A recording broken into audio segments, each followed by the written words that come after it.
Now, Nelson James of Lawby Youth and Sports Council doesn't get many runs in cricket. He can get some. But I'm pleased to introduce him here to let him say a little about himself because he's a specialist man, a certified open water and scuba instructor. Tell us what that's about, Nelson. It's all about having fun.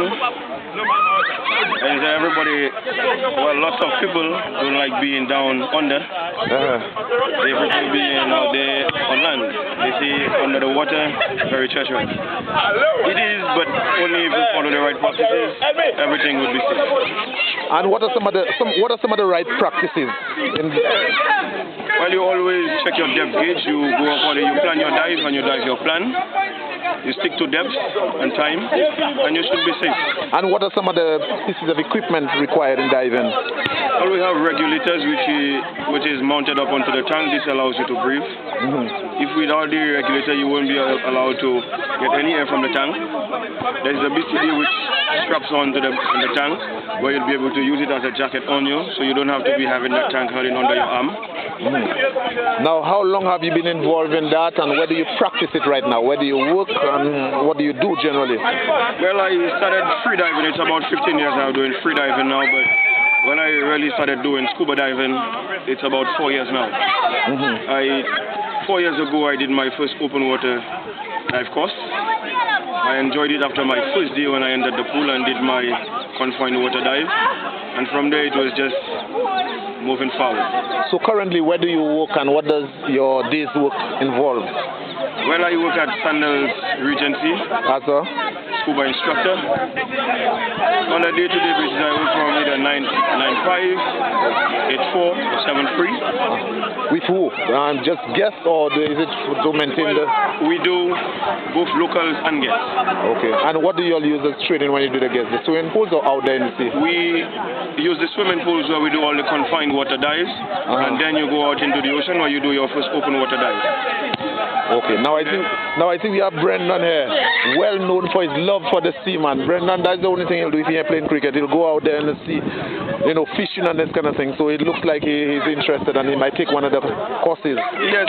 Well, where would he have to start? Right here now, I am just introducing him to all the paperwork, letting him get familiarized with the book, where he goes home and reads up on it, do the knowledge reviews. Then I take him into the pool, where we do our confined water sessions. And after that, take him into the ocean, where we do the open water sessions. Now, that particular page you have there, what does it show? Well, all the signs that the standard hand signals which have been used in scuba diving. All right, some of the signs are like what? Well, this would mean up. Okay. This one would down, slow down, stop. Okay, not okay. Yeah, and we have some others which you will come across as you go along in the scuba diving, but those are the basic signs, the standard hand signals that is used all over the world. Because since you cannot communicate underwater verbally, you need to use signs. Good spokesman for the diving fraternity, man, Nelson. I mean, I can't say I'm surprised because I've been begging you for that sort of interview. But it's well done. I'm sure a lot of our viewers will be impressed, and you're sure to hear from them. Brendan, by next year, how long? But what time do you think I'll be interviewing Brendan next year? By the end of this month, if he moves fast enough, because in other words, in our local parlance, if he said not too hard. It would take him the end of the month. But usually, he has to go to work, so it would take him a little longer. Because after work, then we'll be working on it. But if he doesn't have to go to work, it takes no more than 3 days.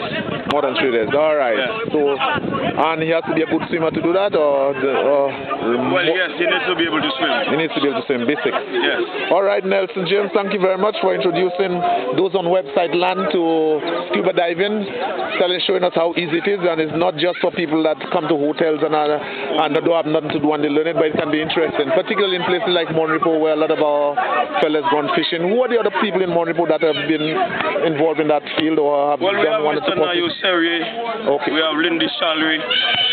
Yeah, those guys. And I believe Superintendent Dorian O'Brien. Yes. Oh yes, yeah. And this big fella, man, what was it? Mervyn Maffray. So all of these guys. Mervyn Maffray is up to dive master. Mervyn Maffray is up to dive master. Yes. Okay. And the other other fellas you said, Nayo. Nayo is an open water diver already. I'm not too sure if he has completed his advance. And Lindy is an open water diver. And Dorian? No, Lindy only did the discover scuba diving. It's just beginning. Okay. This is where Brendan comes in. That's where he starts off. And Dorian? Dorian, I'm not too sure his level of certification. But I know he does have scuba tanks of his own or something like that. So I believe he's at least maybe a rescue diver or so. Okay. All right, Inspector Superintendent Dorian O'Brien, high-ranking member of the St. Lucia Police Force. Yes. So there we have it in Monrepo, all sorts of talent. So although Nelson doesn't get too many runs in cricket, I always joke him about that, and he lets a few goals pass in the football. That is another side of him, quite an interesting side. So we'd like to get feedback from you on website land. Nelson James, man, a man to know to